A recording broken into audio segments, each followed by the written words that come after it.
আপোনাৰো যদি কাহ চৰ্দি কফ ইত্যাদিৰ এলাৰ্জি আছে বা প্ৰায় সঘনাই আপোনালোকৰ তেনেকুৱা ধৰণৰ সমস্যা হৈ থাকে তেতিয়াহ'লে আজিৰ এই ভিডিঅ'টো আপোনালোকৰ বহুত বেছি কামত আহিব কাৰণ কিয় আজিৰ এই ভিডিঅ'টোত আপোনালোকক মই আমাৰ অতীজৰে পৰা অসমীয়া পাকঘৰত তৈয়াৰ হৈ থকা এনেকুৱা এবিধ ঔষধি গুণসম্পন্ন বস্তু দেখুৱাব গৈ আছোঁ যিবিধ বস্তুৱে কাহ চৰ্দি কফ সাময়িকভাৱে নহয় এই যে এলাৰ্জিটো হৈ থাকে কাহ চৰ্দি কফৰ তাৰে প্ৰৱণতাটো কমাই আনে এতিয়া যদি আমাৰ বেছিকৈ কাহ চৰ্দি কফ হৈ থাকে তেতিয়াতো আমি ডাক্তৰৰ ওচৰলৈ যাবই লাগিব কিন্তু মই এলাৰ্জিটোৰ কথা কৈছোঁ যিটো মানে বেছিভাগ লোকৰে ঠাণ্ডাৰ দিনত হৈয়ে থাকে আমি সকলোৱে জানো মেডিচিনৰ ছাইড এফেক্ট থাকে আৰু যদি আমি এই মেডিচিনবিলাক খাই থাকোঁ সেই মেডিচিনে কেতিয়াও আমাৰ এলাৰ্জিটো স্থায়ীভাৱে কমাই নিদিয়ে গতিকে আগৰ দিনৰে পৰা চলি অহা কিছুমান ঔষধি বস্তু যদি আমি ব্যৱহাৰ কৰোঁ তেতিয়াহ'লে কিন্তু আমাৰ বিভিন্ন ধৰণৰ অসুখ বিসুখ বা এলাৰ্জিবিলাক আমি স্থায়ীভাৱে অলপকৈ হ'লেও কমাব পাৰোঁ আৰু আজিৰ ভিডিঅ'টো তেনেকুৱা ধৰণৰে গতিকে আপোনালোকৰ বাবে অত্যন্ত দৰকাৰী এই ভিডিঅ'টো আহকচোন বাৰু নিশ্চয় শেষলৈকে চাই থাকক এতিয়া এই ঔষধি বস্তুখিনি বনাবৰ কাৰণে মই লৈছোঁ প্ৰথমতে আলু আপোনালোকে যদি আলু কোনোবাই নাখায় তেতিয়াহ'লে আলুৰ সলনি পিঁয়াজ ল'ব পাৰিব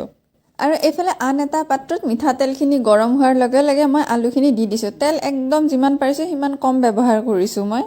আৰু আলুখিনি অকণমান লৰচৰ কৰি দি আলুখিনিৰ কেঁচা ভাৱখিনি মৰাৰ লগে লগে ইয়াতে মই পিঁয়াজ দি দিছোঁ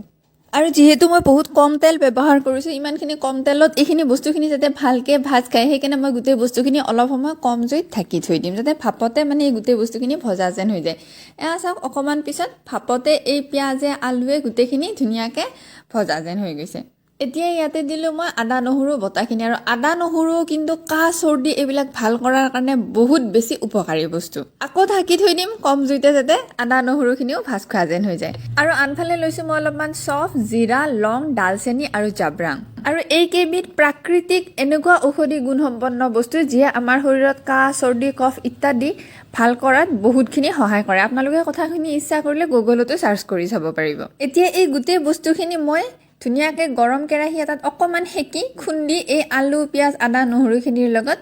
দি দিলোঁ এতিয়া এই বস্তুখিনিৰ লগত দিম মই এই গোটেই ঔষধি খাদ্যখিনিৰ একদম মুখ্য উপাদানবিধ সেইটো হৈছে কলা খাৰ মই আগতেও এদিন ভিডিঅ' এটাত আপোনালোকক কৈছিলোঁ যে কলা খাৰ আমাৰ চৰ্দি কাহ কফৰ কাৰণে একদম মহৌষধ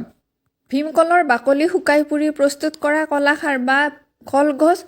শুকাই পুৰি প্ৰস্তুত কৰা কলাখাৰহে কিন্তু আমাৰ শৰীৰৰ কাৰণে ভাল বগা চৌদা এই খাদ্যবিধত প্ৰয়োগ কৰিলে কিন্তু আপোনালোকে সেই ঔষধি গুণাগুণখিনি নাপাব এতিয়া কলাখাৰখিনি মই এই ব্যঞ্জনখনত দি দিলোঁ আৰু এটা কথা কলাখাৰ যি আঞ্জাত দিয়া হয় সেই আঞ্জাত কিন্তু হালধি দিয়া নহয় কাৰণ কলাখাৰ আৰু হালধি মিহলি হ'লে কিবা এটা ৰঙা যেন ৰং হয় আঞ্জাখন দেখিবলৈ ইমান ভাল নহয় আৰু ইয়াতে অলপমান মই পানীও যোগ কৰি দিছোঁ এতিয়া